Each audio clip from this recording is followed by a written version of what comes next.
September 22, 2024. Muling aakyat sa ibabaw ng lona ang binansagang pretty boy ng Pinas na si Jerwin Angkahas. Sa pagkakataong ito, makakaharap niya ang Thai boxer na si Suprasog Pompitak na may rekord na 30 panalo, 19 na talo at 20 panalo dito ay nagmula via knockouts. Ito nga ang pagbabalik ni Jerwin Angkahas matapos siyang matalo kay Takuma Inoue noong February 24, 2024 kung saan natalo siya via technical knockout. Ngayong muli itong magbabalik sa ring, asahan natin ang mas matinding laban mula sa ating kababayan. Ang laban na ito mga idol ay nakatakdang gaganapin dito mismo sa loob ng ating bansa. Sa kasalukuyan, bit-bit ni Jerwin Angkahas ang kanyang record na 34 na panalo, 4 na talo at 23 panalo dito ay tinapos niya via knockouts. Hindi rin basta-basta ang kanyang makakalaban dahil subok na si Pompitak sa featherweight division. Samantalang si Angkahas ay kakaakyat pa lamang ng timbang mula sa bantamweight division matapos ang kanyang pagkatalo sa Hapones na si Takuma Inoue. Ngunit kung ating babalikan, isa sa mga kapanapanabik na laban sa karera ni Jerwin Angkahas ay ang pagdayo niya sa United Kingdom upang depensahan ang kanyang IBF World Super Flyweight title laban sa undefeated na Briton na si Jamie Kunlan. Sa laban na ito, tinapos ni Angkahas ang karera ni Kunlan sa pamamagitan ng technical knockout sa loob lamang ng 6 na round at tuluyang minansahan ang malinis na kartada na pinakaiingatan ng Briton. Mula sa pagkatalong ito, tuluyan ang nagretiro si Jamie Kunlan bilang isang professional boxer. Ngayon mga idol, sabay-sabay nating babalikan ang kahindik-hindik na laban sa pagitan ni Pretty Boy Jerwin Angkahas at Jamie Kunlan. Sa simula ng laban, kontrolado ni Jerwin Angkahas ang pace. Gamit ang kanyang southpaw stance, maagang pinaramdam ni Angkahas ang lakas ng kanyang kaliwang kamay. Kalagitnaan ng round, si Angkahas ay nagpapakawala ng malinis na kaliwang suntok sa katawan na nagdulot ng unang knockdown kay Kunlan. Bumangon si Kunlan pero malinaw na nararamdaman niya ang epekto ng body shot. Oh, what's happened?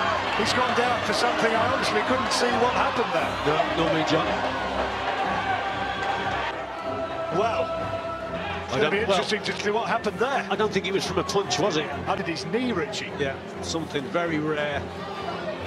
Bit different here. Exactly what the problem is, because he'll tell Danny Bourne straight off, so I'll shut up the moment that bell goes, and let's see if we can make sense of it. It's very, very difficult to see everybody. I don't think it's a punch. Is it? He gets clipped there just to the side, but...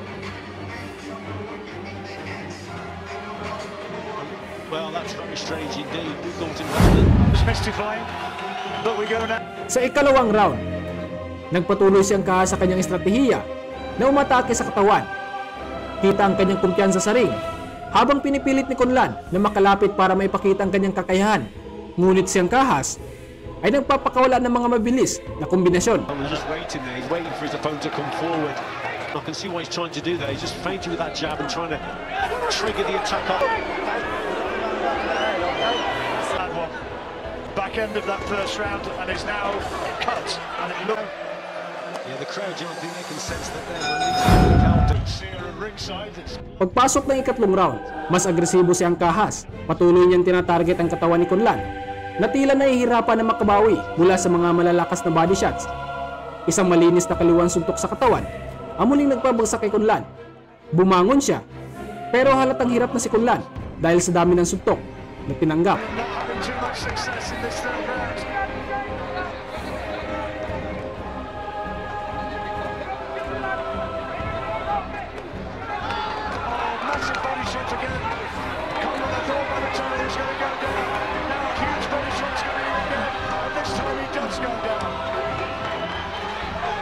First shot was a good shot, wasn't it, Donovan? He's a brave kid, he's back up. And down for the second time in the fight. Closing seconds of another huge round for the Filipino. Oh, massive body chops coming in. Is he going to go down again? No, he doesn't. Somehow manages to stay up. Wow, what an attack from Angkahas. Already has been down twice. Sa ikatlong beses, bumagsak muli si Kunlan matapos ang isa na namang malakas na suntok sa katawan mula kay Angkahas. Nagpatuloy ang laban matapos bumangon si Kunlan. Ngunit nahirapan na siya makabalik sa laro. Lalong naging malinaw ang pagiging dominante ni Angkahas sa round na ito. gamit ang kanyang mabilis na footwork at presisyon sa suntok. Now a big left hook. Here comes the big body attack again. Conlan's in trouble, in big trouble. The referee will want to see punches to come back. Somehow his body shots are savage. Lancaster on the attack, all Lancaster at the moment. Conlan. Really hurting with this sustained body attack. And Ancajas is in complete command.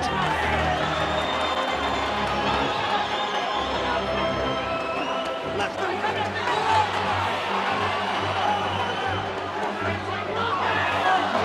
Once more the body shot. Conlan pulses them. He's going to allow it to continue. It was very, very marginal. The ballet ahead on the cards. Sa ikalimang round, patuloy ang dominasyon ni Ancajas. Naging malino na kontrolado na niya ang laban, habang patuloy siyang nagpapakawalan ng body shots at headshots.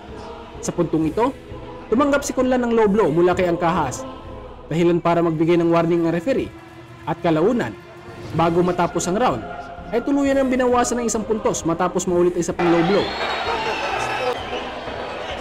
He says he's okay. I think Another big body shot. Now he's up low again. 3 times, and here it comes. The point is taken away. Sorry, he says. The crowd saying, is that it? let's see if that gives a bit of encouragement now for Jamie Conlan.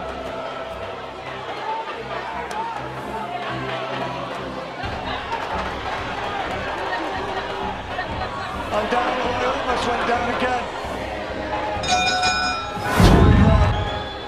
Without the point deduction.